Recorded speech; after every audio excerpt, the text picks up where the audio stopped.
یہ جو سرخوں کا جلوس نکلا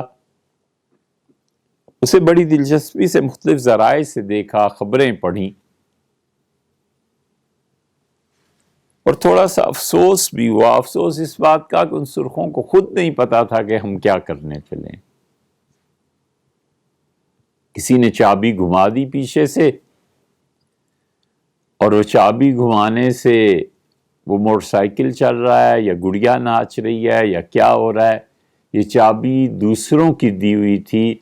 ایسے لوگ نہیں تھے جو نظریاتی طور پر کسی چیز پر جد و جہد کرتے ہیں، جمتے ہیں، لڑتے ہیں، مار کھاتے ہیں، انہیں پتہ ہوتا ہے کہ ہمارے پاس نظریہ کیا ہے۔ وہ بات ہی ختم، اس لیے کہ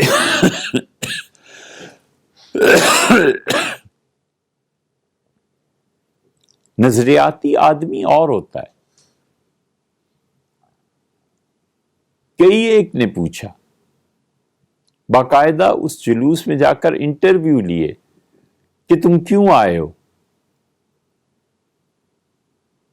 اس لیے جی کہ یونیورسٹیز اور کالجز میں نظام بحال کیا جائے اور یونین کونسلز بنائی جائیں۔ اور کتنوں ہی نے اگلا سوال بھی پوچھا کہ آپ کا نظریہ کیا؟ ان کا اس کا کچھ پتہ نہیں۔ کیا نظریہ؟ کچھ پتہ نہیں جی، آزادی ہونی چاہیے۔ اے بھیا کتنی آزادی ہونی چاہیے؟ کون سی آزادی ہونی چاہیے؟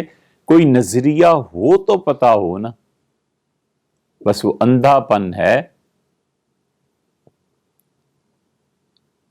کہتے ہیں کہ حادثہ ہوا اور سارے گاؤں میں جتنے لوگ رہتے تھے، مرد اور عورتیں، ان کی ناک کٹ گئی۔ تو ایک ناک والا وہاں چلا گیا، بیچارہ گزر رہا تھا مسافر، سب گاؤں والے اس کا مذاق اڑانے لگے کہ نکو آ گیا ہے، نکو آ گیا ہے، دیکھو ناک والا آ گیا ہے۔ اور جو تمہاری ناک کٹی ہے اس کا افسوس نہیں، اور جو ناک والا سالم الاعضاء ہے وہ برا آدمی۔ نظریاتی لوگ ہوتے تھے، یونیورسٹیز میں، کالجز میں کسی نظریے کے تحت کام کرتے تھے، اور مدت العمر ساری زندگی گزر جاتی تھی اور اس نظریے پر وہ جان دے دیتے تھے۔ وہ لوگ تھے جو قوموں کو بدلنے میں اور جو ملکوں کو بدلنے میں کام کرتے تھے۔ بابا غلام حیدر تھا، یہاں پنڈی میں رہتا تھا۔ بنی سے آگے جائیں تو پل شاہ نظر دیوان ایک جگہ آتی، اس سے رائٹ کو آپ ٹرن لیں راجہ بازار کی طرف جاتے ہوئے تو امام بارگاہ آ جاتی ہے، اور لیفٹ کو ٹرن لیں تو گلیوں میں آگے محلے آ جاتے ہیں، پرانے قلعے پہ جا کر وہ گلی نکل جاتی ہے۔ وہاں پہ سلمہ ستارہ اور خواتین کے شادی بیاہ کے جوڑے تیار ہوتے تھے ہمیشہ۔ قدیم سے یہ تہذیب وہاں چلی آتی تھی۔ ایک کوٹھڑی میں رہتا تھا بابا، اور سوشلزم کو اور کمیونزم کو جتنا اس نے پڑھا تھا اور عملی زندگی میں اپنایا تھا، بھٹو وزیر اعظم بنا تو اس کے پاؤں میں جا بیٹھا۔ وہ اتنا نظریاتی آدمی تھا کہ بھٹو وزارت عظمیٰ سے اٹھ کے وہاں گیا، اور ایک آدھ مرتبہ نہیں، کئی مرتبہ رات کو جاتا تھا، بابا سے ملتا تھا، اور بابا کو ہم نے دیکھا، وہ عجیب آدمی تھا، دین مذہب اس کے مخالفت میں بھی بات بڑے ڈھنگ سے کرتا تھا۔ ہم بچے تھے، سمجھاتا تھا بابا کہ دین میں یہ خرابی ہوتی ہے، مذہب ایسا برا ہوتا ہے، بچوں یہ دین جبر کا نظام ہے۔ اب ہمیں خیال آتا ہے کہ وہ زندہ ہوتے تو ہم کہتے چائنا جبر کا نظام نہیں ہے، اس سے بدترین جبر کہاں ہے۔ باتیں وہ کرتا تھا کہ 200 سال بعد دنیا ایسی ہوگی، 300 سال کے بعد دنیا ایسی ہوگی، اور سرخ ٹوپی پہنتے تھے یہ سارے سرخے، اور عملاً اس کمیونزم اور سوشلزم میں ایسا تھا، جو جاتا تھا، آپ گئے، ہم گئے، بچہ گیا، بڑا گیا، وزیر اعظم گیا یا چپڑاسی گیا، تکیے کے ساتھ ایک دسترخوان ہوتا تھا،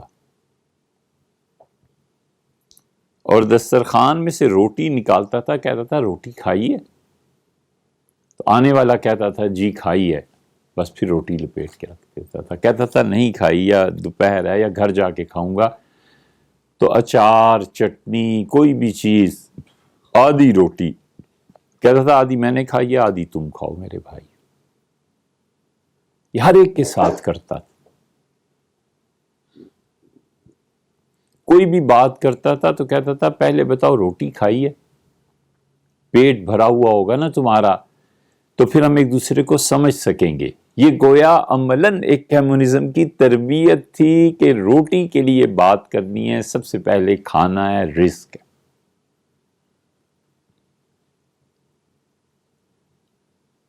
عیدگاہ شریف میں ان کی قبر ہے، کبھی کبھی اب فرصت نہیں ملتی لیکن کبھی کبھی جانا ہوتا ہے، کہ وہ بندہ ساری زندگی اپنے نظریے پہ قائم رہا اور بہت بڑا پرچارک تھا۔ یہ خورشید حسن میر علی گڑھ کے پڑھے ہوئے تھے، لیکن اکثر و بیشتر وہاں جاتا تھا، بابا بتاتا تھا اس نے کمیونزم کو پڑھا تھا، اور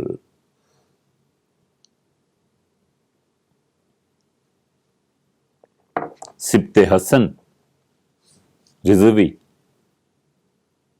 یہ اتنے بڑے بڑے کمیونسٹ وہاں جا کے ایسے بیٹھتے تھے جیسے پیر و مرشد۔ وہ ایک نظریاتی تعلیم تھی، ذہن بنانا تھا۔ یہ اے این پی والے بڈھے ذہن بناتے تھے سیکولرزم کا، اور یہ اے این پی کے بڈھے، اجمل خٹک گروپ، یہ سارے جب بھی ان سے بات ہوتی تھی مذہب پہ بات کرتے تھے کہ اس کی ضرورت نہیں ہے، قادیانیوں کو جو کافر تم لوگوں نے قرار دیا ہے یہ شک نہیں ہونی چاہیے۔ یہ بھی بنیادی طور پہ کمیونسٹ نا، تو اب بھی ان کا آپ منشور کو پڑھ لیں، اس میں بھی یہی لکھا ہوا ہے ساری چیزیں۔